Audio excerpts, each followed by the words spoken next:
Chhattisgarh Jagdalpur Bastar police द्वारा नववर्ष के दौरान अपराध पर नियंत्रण एवं कानून व्यवस्था को चुस्त दुरुस्त बनाए रखने के लिए जिले के वरिष्ठ अधिकारियों के द्वारा जिले के चप्पे चप्पे पर पैदल पेट्रोलिंग कर शहर की गतिविधियों पर निगरानी रखी जा रही है। जिस तारतम्य में आज प्रभारी कोतवाली एवं साहू, थाना प्रभारी बोधघाट आशीष नेताम अपने अपने बल को लेकर शहर के प्रमुख मार्ग मेन रोड, फूड कोर्ट चौपाटी, Dalpat Sagar, Indira stadium, bus stand, railway station आदि क्षेत्रों पर पैदल पेट्रोलिंग किया गया।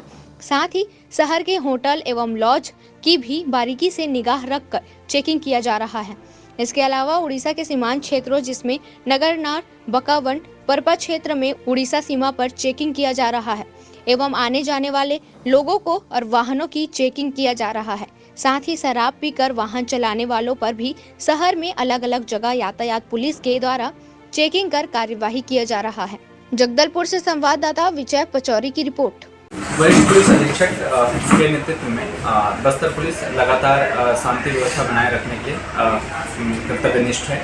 इसी क्रम में आज बस्तर पुलिस के द्वारा विभिन्न इलाकों में सघन चेकिंग की जा रही है।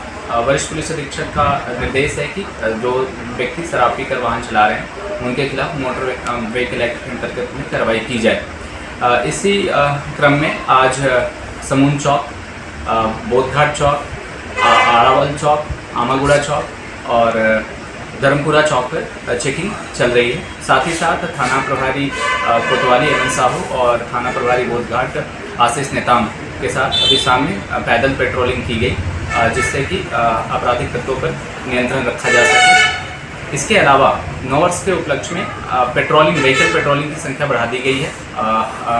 शहर के अंदर 5 गाड़ियाँ व्हीकल पेट्रोलिंग में लगी हुई हैं। इसके साथ साथ बाइक पेट्रोलिंग भी लगातार जारी है। 30 दिसंबर, 31 दिसंबर और 1 जनवरी को शाम को 6 बजे से लेकर रात के 1 बजे तक शराब पीकर वाहन चलाने वालों के खिलाफ सख्त कार्रवाई की जाएगी।